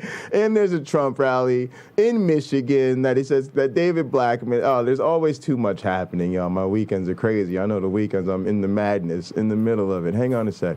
All right, let me find my One Black Friends account. Cameron, if you can see me, Cameron, this is Walter. And Ken Tobin. Yes, my One Black Friend is live. This is Walter. He's live. We're subbed. Let me see. Yes. Yes, y'all. Oh, y'all can't hear it? Let me check it. I can check it on my other speaker. Yes, y'all. Check that out. It's still not showing up on my phone. Yeah. But there it goes. I guess it's showing up now. I will pause it. There's no need to play that because I'm living it.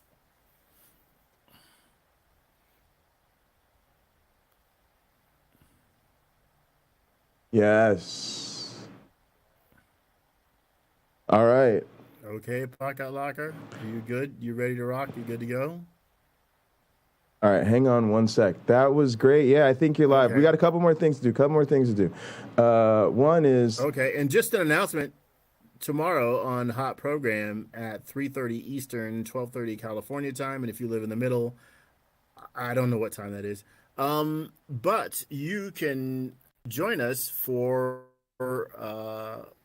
us talking about our sins. The 613 commandments is what we'll be. All right, so where are we sourcing these? That's a good thing. Feel free to call in. What are you talking about? I don't know what you mean. Do you have them? Like, are they just in the Bible? We're just gonna pull up the scripture and roll like we normally do? Is that are they just in the Bible? Like, where's the list? Where's the official list of all the commandments? They're in the Bible. You know, I have to pick one, so I'll look and I'll share it with you what that list is. And as for me in my car, should we? Do you want to maybe just? I don't have any. I was gonna say we could find a website. Video in December because it doesn't look like anything. Oh, you mean the commandments? Yeah.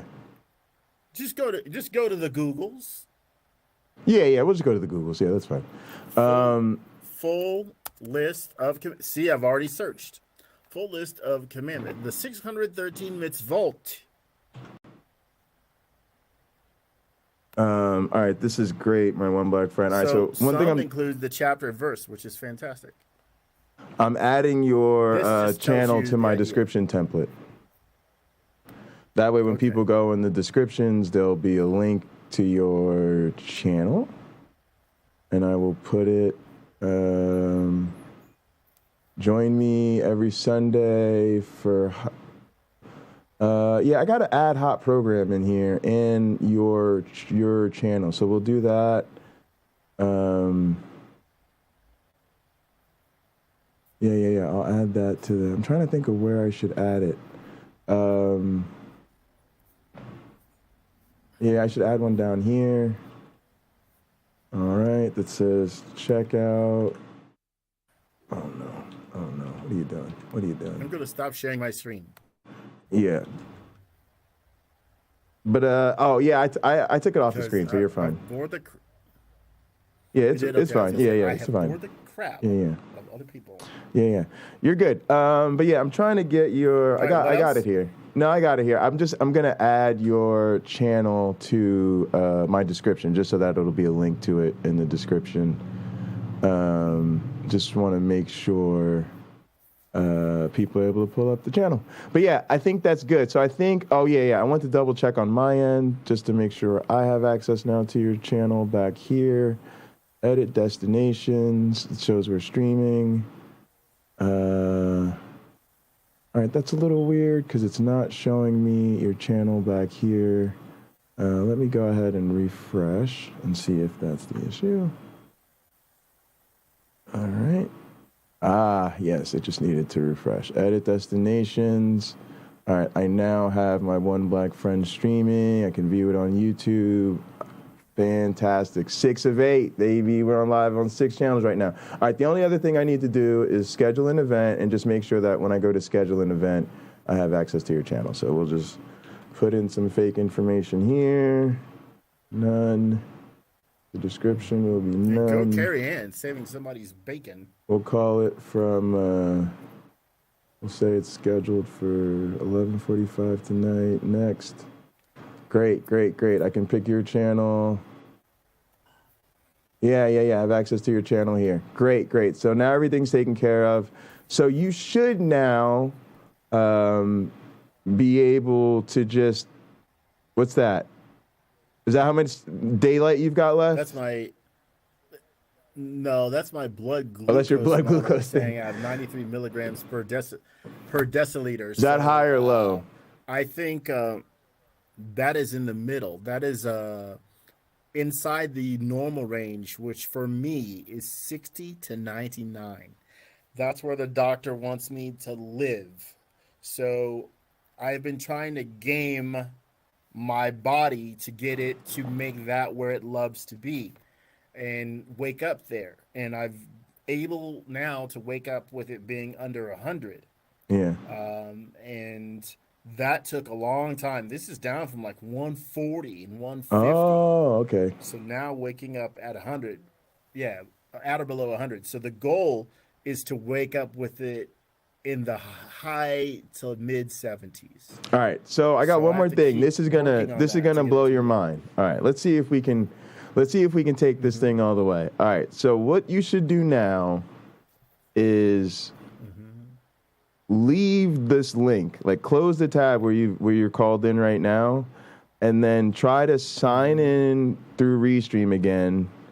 Join through the church account, the team account that you just joined in now, the church administration, and then try to just join me in the studio.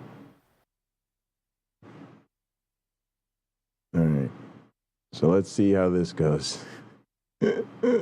We getting real experimental, y'all. I have faith that people of all ages in all stages of their technological development can conquer Restream.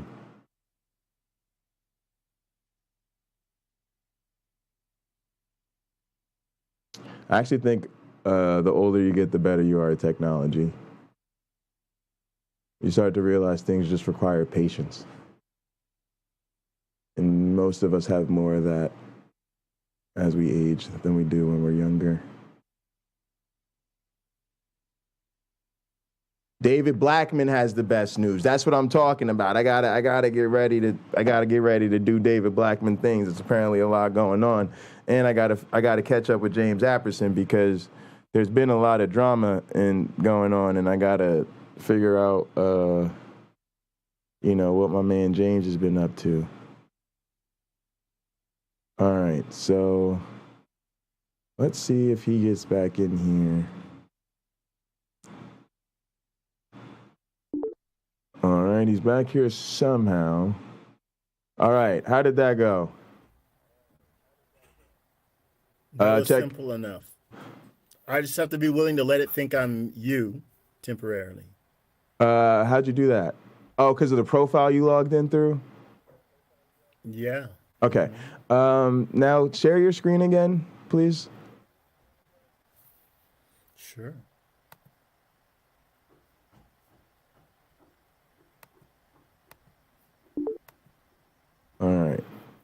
So let's see. Oh, yeah. Yeah. Okay. You, sir, have just become a first-class citizen on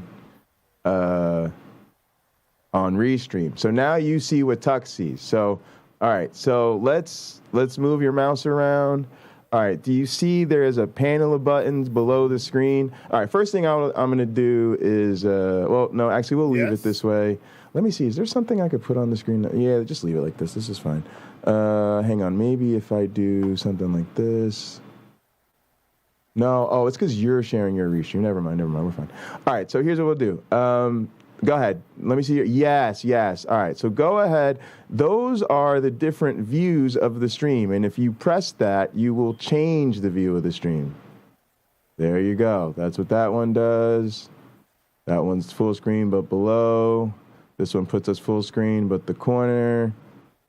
There we line up by the side. The next one will do us vertical. And then the last one is the one I normally use. Okay, now the other thing you can do is go ahead and drag and drop any of those windows so you can move them around, right? So go ahead and swap places with the screen. So just, no, go up into the thing. I'm certain I'm not doing what you said. All right, yeah, no, so don't do that. All right, so go to pick a view. It doesn't matter which one. Pick a view. Yeah, pick any of those. Those are views. Yep, pick any of those. Yep. All right, now hover over yourself in Restream. There you go. Now click and drag that to where the screen is. There you go. Boom. That's how you switch them. Yep, there you go. All right, now change views. Go to one. Gone pro. Yes, go to one with full screens. Go to that one. Yep, that's the big one. Picture in picture. All right, so now swap places with the screen again. That's swapping places with me. There you go. All right, now this is really important because when you're showing stuff, a lot of times this is a really good view to have because it allows the audience to see, the screen in full screen. Normally, it's not a regurgitating the Restream at them, obviously, but that's useful for this purposes. It's fine, doesn't matter. And then you can do stuff like that, right? And so this is what Tux does. When you see the stream and Tux jumps in and you don't see him on screen, what he does is he stays backstage and he just starts switching views based on what's going on. He'll decide, we should, feature the guest or whatever. So he starts moving stuff around. So that's what he's doing. All right, there's more. Go over to where it says. Dude. What? I live in California. Oh, you got to go. Yeah, go get some here. All right, but there's one more thing I want to show you. There's something that's really, really important. Go click on the chat. Okay. Click on the chat. If I don't do it, I have to pay someone to do it. This is the thing I enjoy it too much. This is the thing Click on the chat. I don't know where the chat is. Right there. That's why it's there. Yep. All right. Now. This is what I've had no idea how to do. Yeah, there you go. So now when there's a chat comment, which I don't know why it isn't showing you the chat. Why isn't there any? Maybe chat overlay?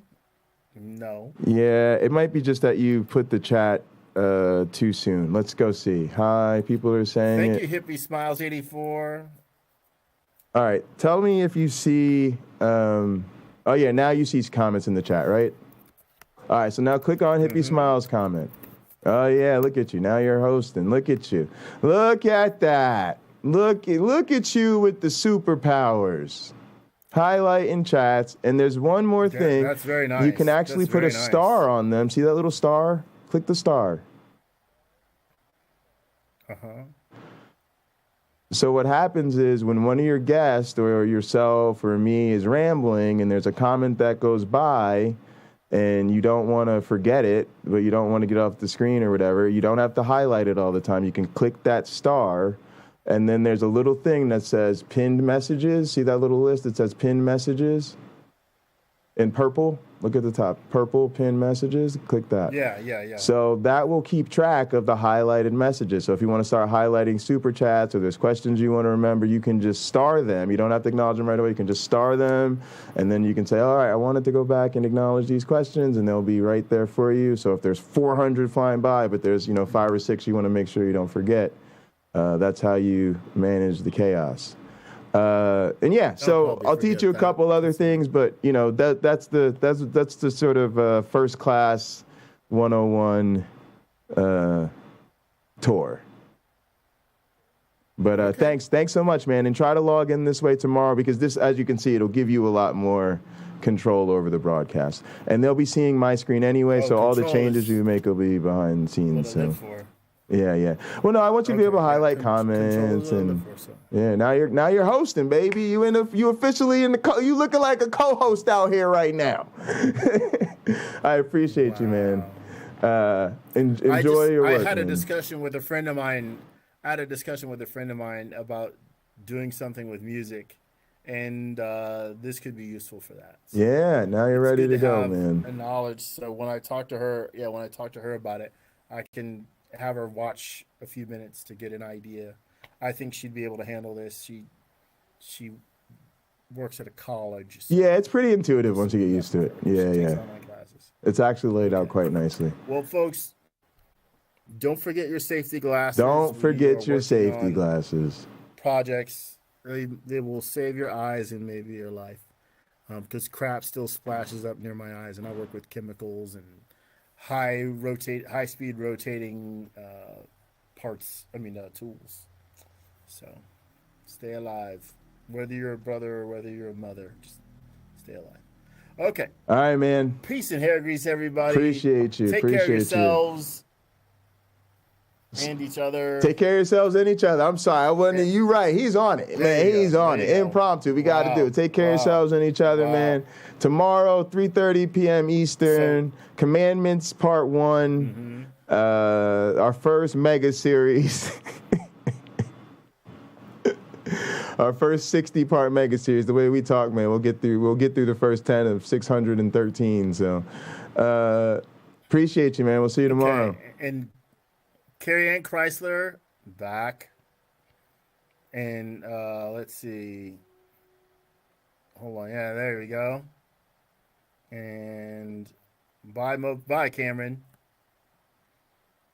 Yeah, man. I don't know if anyone can hear me. Yeah, they can hear you. They can hear you. Okay. Yeah, we'll see you tomorrow. Okay, bye. Have a good one. See, cycling through comments like a pro. Like a pro out here, man. Yeah. Oh, look at that. That's nice. Now I got the easy chair. Now I can just sit here and talk. Okay. See you later, man. All right, guys. Now that my one black friend is logged off, I will go ahead and I will take us off of his channel as well as the Hot Program channel. Thanks so much for tuning in. I really appreciate my one black friend joining us for a little behind the scenes action. So thank you all so much. We'll see you tomorrow, 3:30 p.m. Eastern. I'm live on Pocket Locker 86. Feel free to head over if you want to hang out. Ciao.